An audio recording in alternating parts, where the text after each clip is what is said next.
Rangers, welcome back to another video. We're on episode 4 now of the Vickers Wellington build, which is going to be the last one of the Wellington.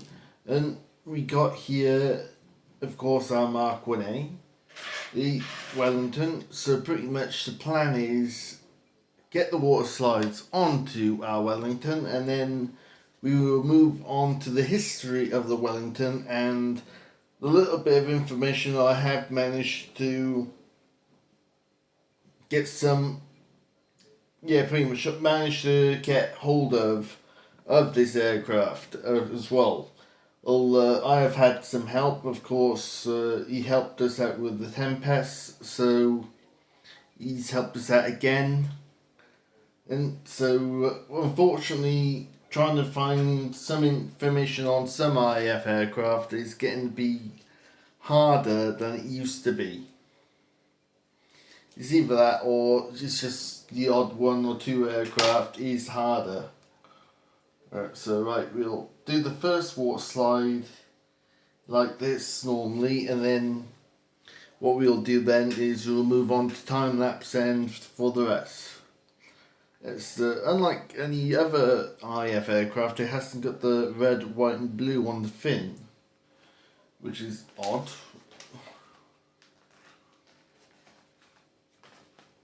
Most IAF aircraft either got the red and the blue, or the red, white and blue. Must be a reason behind it, of course. But yeah, regarding the Wellington, I have enjoyed building it.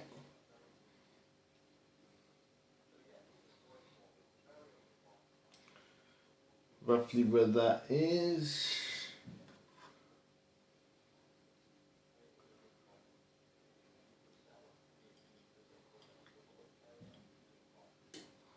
Right.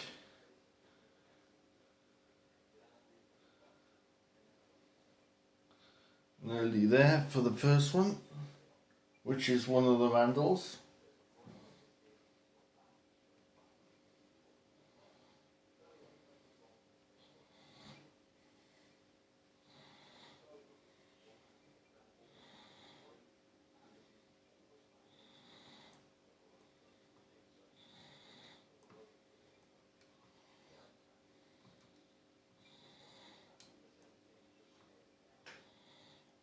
There we go, that's the first one, so we will move on to time lapse now and get on with the rest.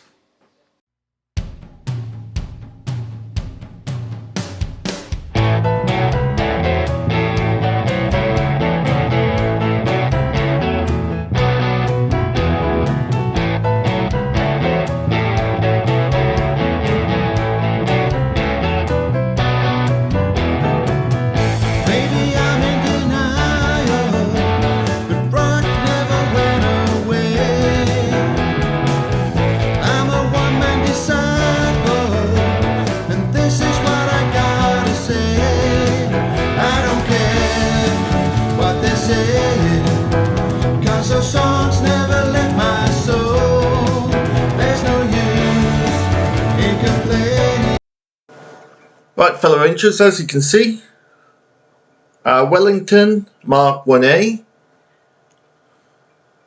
is now officially finished. And I didn't think at one point I'd be able to find out any information regarding what happened to our Wellington.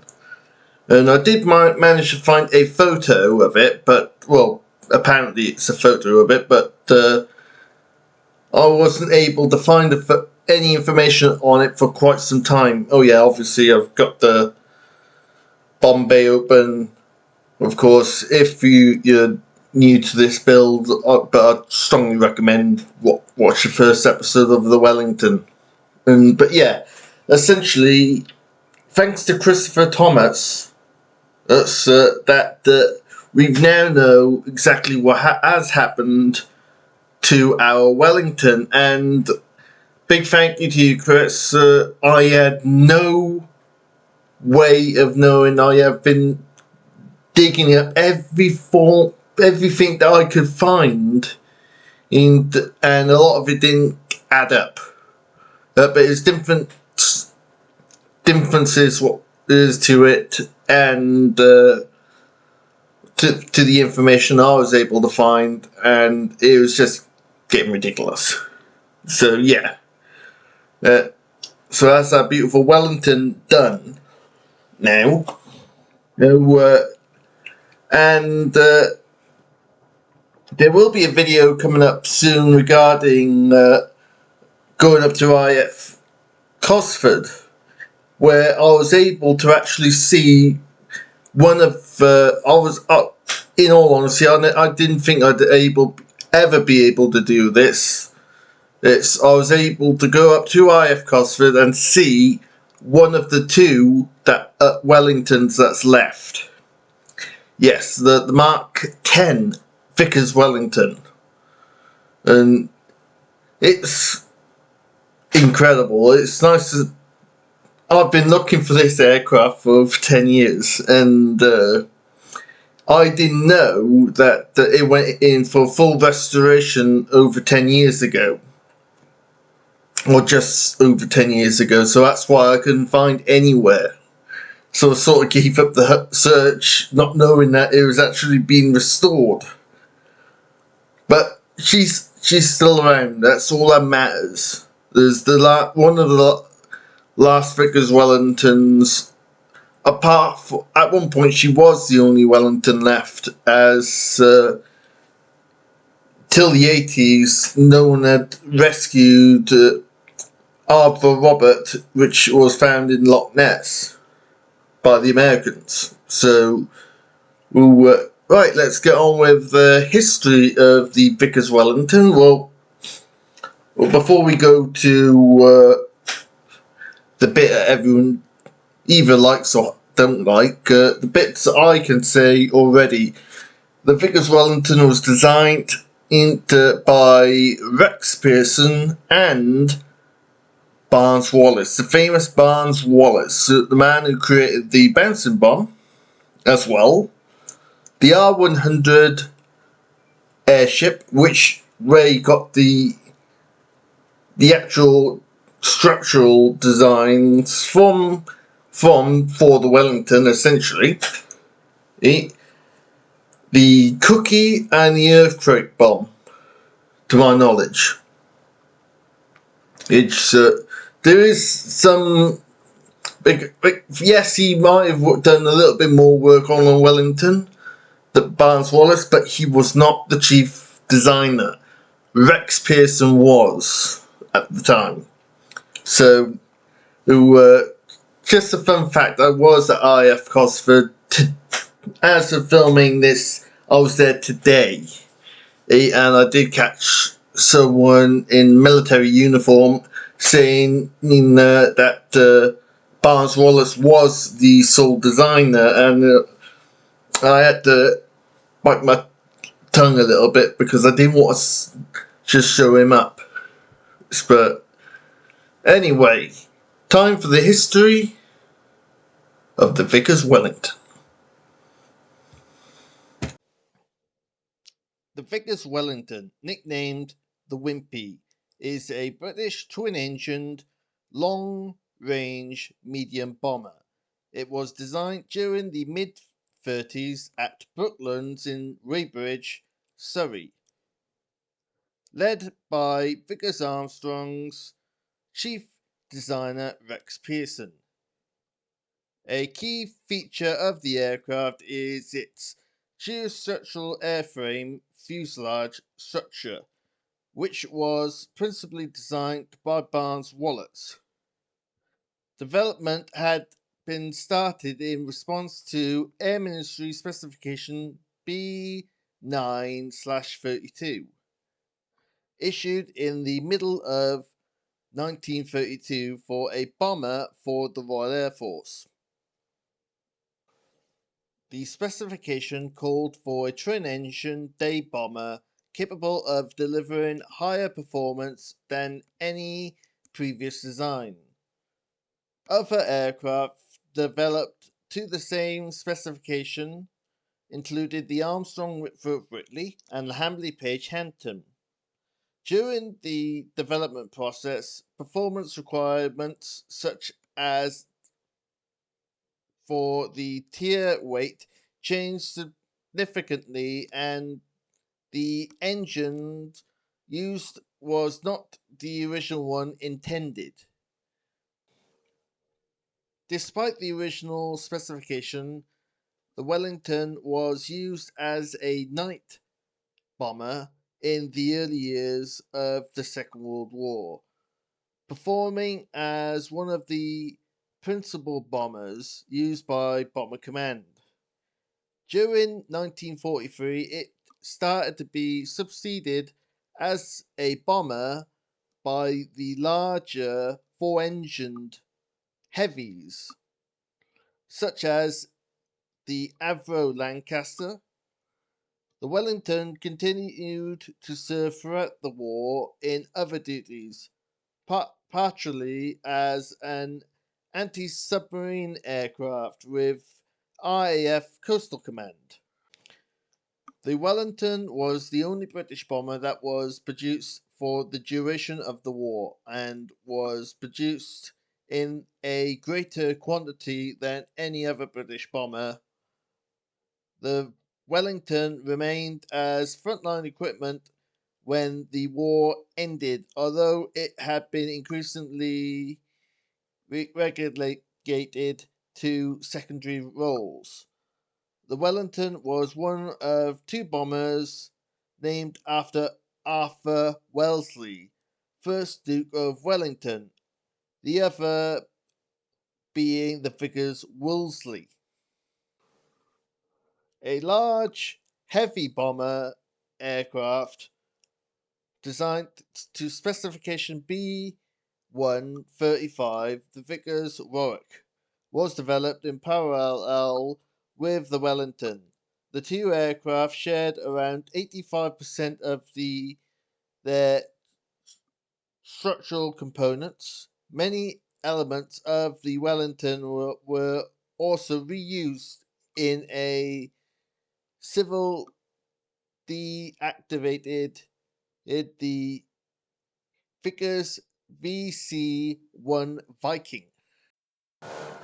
Right, to the ones that complain about me using too much AI, and the one that complained about me also reading it myself and not using AI, you know where you can go.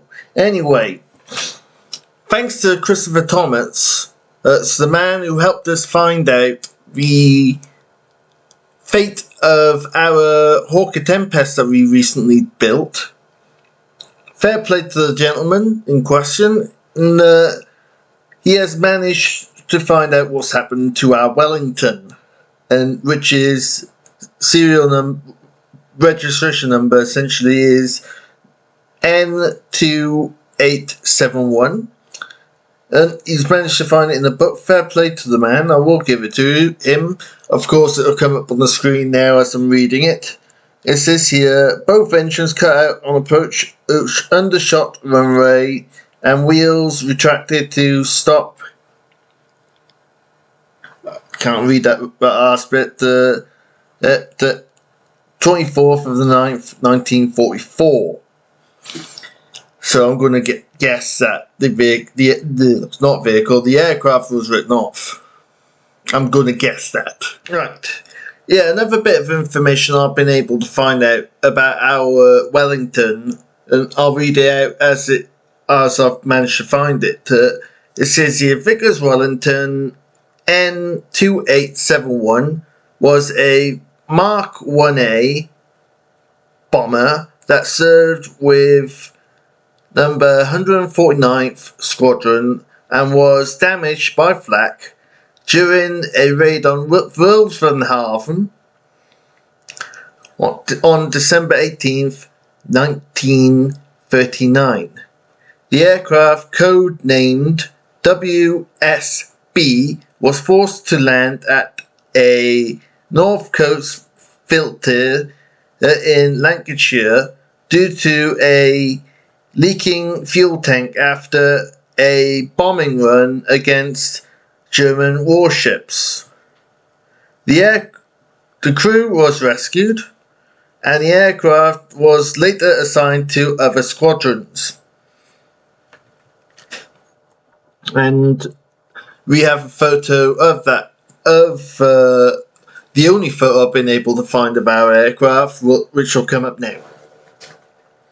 Yeah, you can tell that our Wellington there has certainly taken quite a fair bit of damage to the canvas covering over the airframe in from this photo. Yes, it was one of the very early raids in the war where RAF Bomber Command still believed that a heavily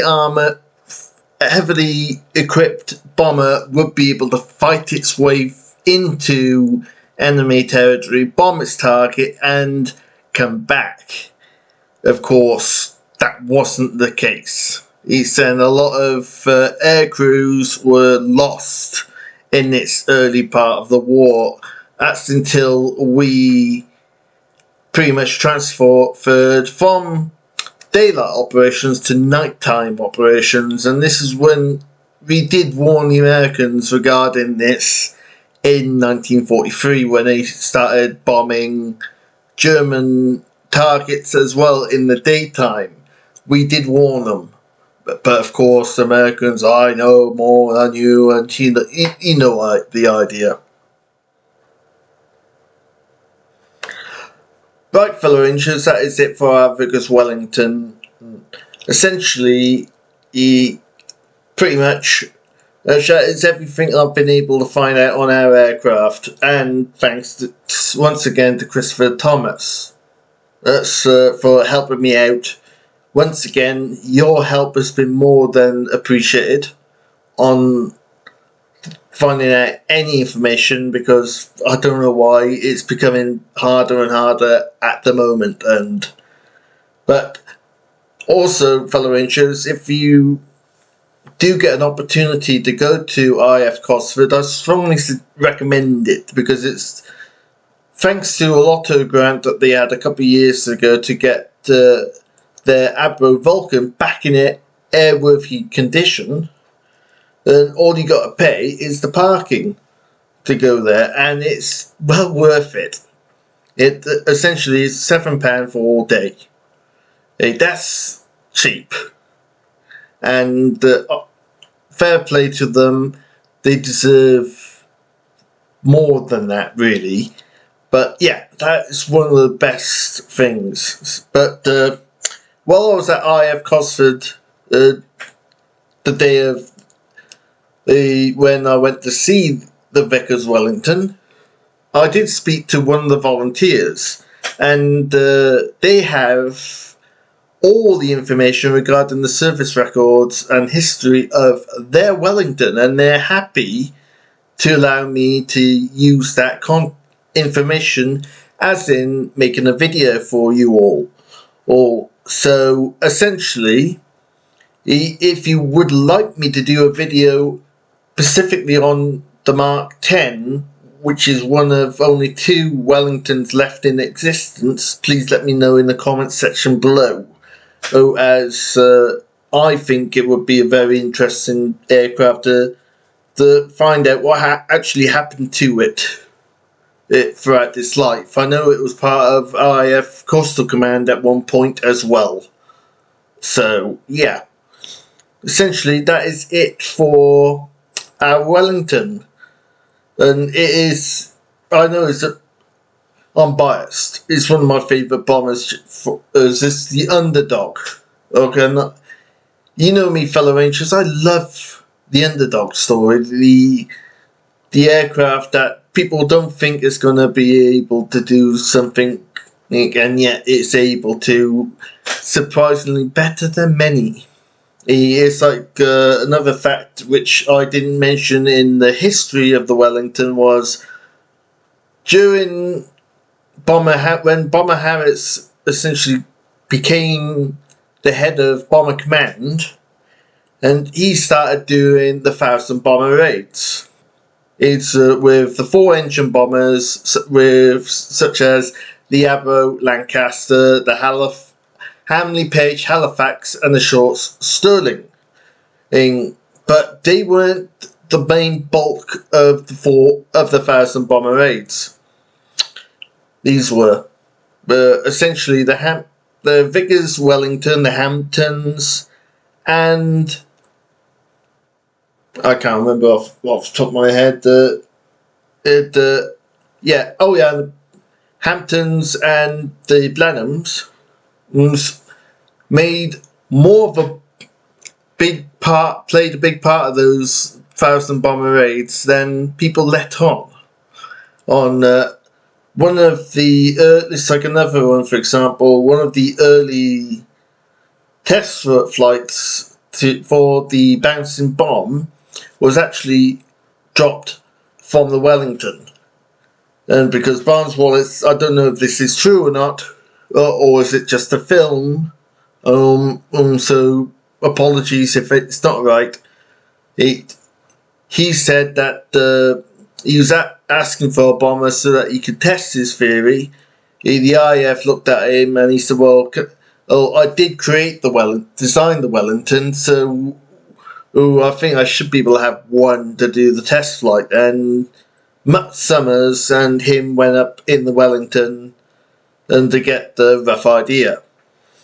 But yeah, like I say, and there will be a video coming up soon regarding when we went to see the Wellington. And I know I'm biased, it's one of my favourite bombers of World War II.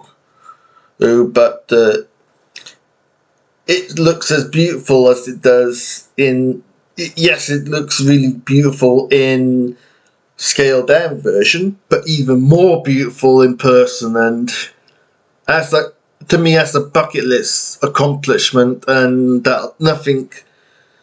one of my bucket list things that's not going to go away from me ever. So yeah, that's the Wellington.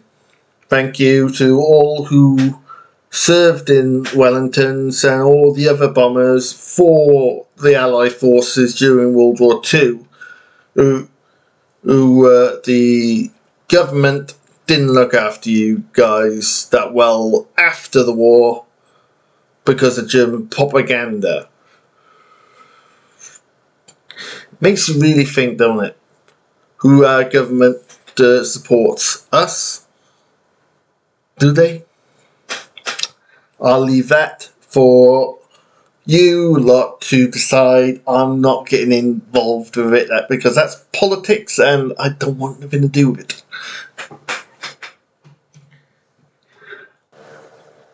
Right, fellow Rangers, it is that time of the history video that I always do this. It's since and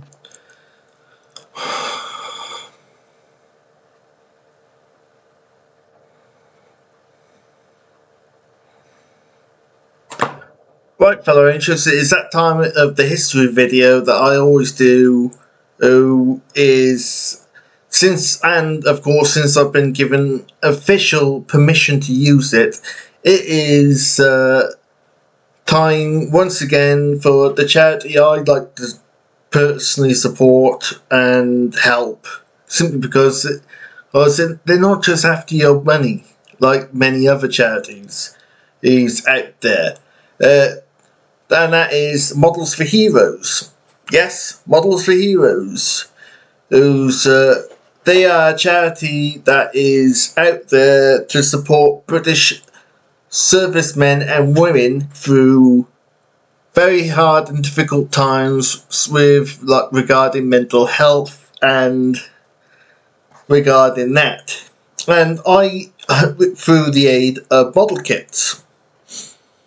And I 100% support that all the way, because I find that building model kits helps my personal mental health issues. And fair enough, I'm not going to say that my personal mental health is as bad as our servicemen and women. Far from it. But Anyway, that charity helps pretty much. They help all of them out with every little thing regarding that, and 110% of myself respects that more than other people may think. And another thing I like about them is there's 3 ways of supporting them. Of course, financially. Of course, that is one way of doing it. Another way is, let's say for example, you got a model kit. You're not going to build it. It's been sat on your shelf doing nothing for years.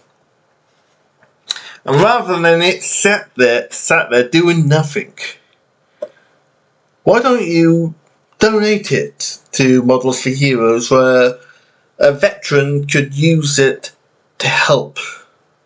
As essentially, when they're building this kit, they find that they're getting them to talk about the traumas and stuff more easier than just trying to talk about it normally, because essentially their mind is concentrating on the kitten's question, which again, and that's what I like about this charity. And another thing I like, which is if you're not part of the Airfix Club, which I'm not, on each only Airfix mind, and on Airfix kits they have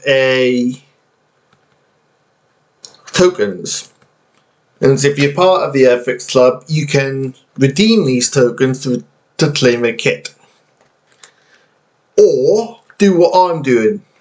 You can use these tokens and donate them to Models for Heroes, those where they will redeem the kit and again help a serviceman or woman through a very difficult time. And again, this is why I really like Models for Heroes, because the fact that it's not just financial only. It is they understand as much as other people that money sometimes isn't the easiest thing to get on with, to be able to give. If so, people that give these tokens, you get the benefit of building the kit. They get the token, and then they can redeem that token if they get enough for them to claim a kit, and it help. So essentially, we're helping each other out. So if you're not a part of the Airfix Club, rather than these go to waste, give them to Models for Heroes. Because that is better than wasting them. Because there's no point them going out on the floor, in the bin, if after you built the kit, if you're not part of the Airfix Club, because that's just a waste. Help a veteran out, definitely.